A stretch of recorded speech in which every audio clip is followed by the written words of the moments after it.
أعوذ بالله من الشيطان الرجيم. بسم الله الرحمن الرحيم.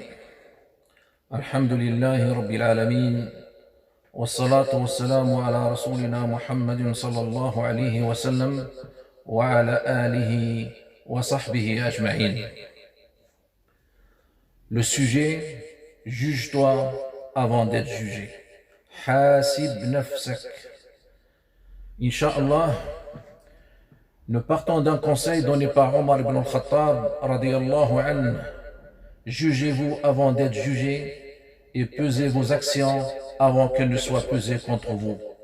Car le jugement sera d'autant plus léger demain si vous vous jugez aujourd'hui, et embellissez-vous pour la présentation suprême.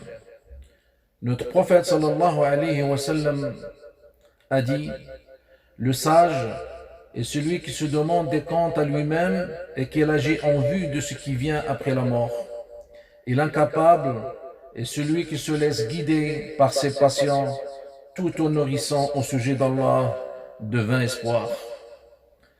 Allah subhanahu wa ta'ala dit dans sourate de l'Exode, sourate al-Hashr: ô vous qui croyez, craignez Dieu, que chacun de vous songe à ce qu'il a avancé pour assurer demain son salut. Craignez Dieu, Dieu est parfaitement informé de ce que vous faites. En vérité, al-muraqaba et al-muhasaba sont deux portes principales qui permettent l'accès à la voie qui chemine vers Allah subhanahu wa ta'ala. Al-muraqaba, prendre conscience que Dieu observe tout ce que tu dis, tout ce que tu fais, tes mouvements, ton inaction et même tes pensées. Quiconque aspire à emprunter cette voie, la voie du paradis, paisiblement, en toute quiétude, à l'abri du danger et de la frayeur du jugement dernier, doit s'imposer un examen de conscience, tout comme elle doit avoir à l'esprit le sens de l'observation divine. Car quiconque se juge dans ce bas monde verra son jugement s'alléger le jour de la résurrection et trouvera une demeure agréable. Par contre, quiconque néglige l'examen de conscience se verra vivre dans un regret éternel. Le Tabi'i discipline le disciple de compagnon Maïmoun ibn Mihran: l'homme ne peut être pieux qu'à partir du moment où il se montrera plus intransigeant dans l'examen de sa conscience que ne peut l'être un homme avec son associé. C'est d'ailleurs pour cette raison qu'on dit que l'âme est comme un associé malhonnête. Si tu ne lui demandes pas des comptes, il partirait avec tes biens. Omar ibn al-Khattab radiyallahu anhu écrit à l'un de ses gouverneurs lui disant: juge-toi dans l'aisance avant le jugement dans la difficulté. Car quiconque se juge avant le jugement dans la difficulté connaîtra la satisfaction et la joie. En revanche, celui qui se laisse distraire par sa vie et ses passions connaîtra le regret et la perdition. Hassan al-Basri a dit: le croyant est responsable de sa propre personne et juge son âme pour Dieu. Le jugement s'allégera le jour de la résurrection pour ceux qui se sont auto-jugés dans ce bas monde. Et s'alourdira en revanche pour ceux qui prennent les choses sans examen de conscience.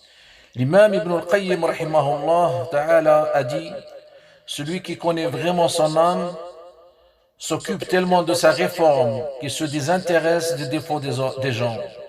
Et il a dit aussi qu'il reçoit la bonne nouvelle, celui que ses propres défauts l'ont détourné des défauts des gens. Et malheur à celui qui s'occupe des défauts des autres ou oubliant ses propres défauts. Se contrôler et rendre compte de ses actions est la première étape de la purification. Faire un bilan hebdomadaire, voire même quotidien, est idéal pour progresser dans sa foi, Inch'Allah. Les moments les plus efficaces sont quotidiennement et avant de dormir prendre quelques minutes seul et l'intimité avec Dieu pour s'auto-juger et répondre sincèrement à des questions concernant mes adorations, ma religion, ma vie et mon comportement. En premier, suis sincère avec Allah subhanahu wa ta'ala dans mes adorations. Le prophète sallallahu alayhi wa sallam a dit, certes, Allah n'accepte pas des œuvres que celles qui lui sont vouées sincèrement et avec lesquelles on aura désiré sa face. Certes, les gens seront ressuscités avec leur attention. Est-ce que je m'acquitte de toutes mes prières à l'heure? Est-ce que je préserve mes prières en groupe? Est-ce que je fais la prière avec concentration et dévotion? Hudayfa radiyallahu anhu a dit, la première chose qui sera enlevée de cette communauté est le recueillement dans la prière, jusqu'à ce que tu n'y verras aucun qui sera humble dans la prière.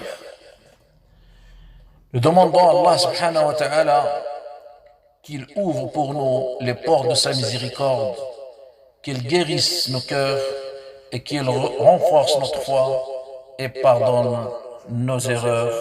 Amin ya Rabbal Alamin. Wassalamu alaikum wa rahmatullahi wa barakatuh.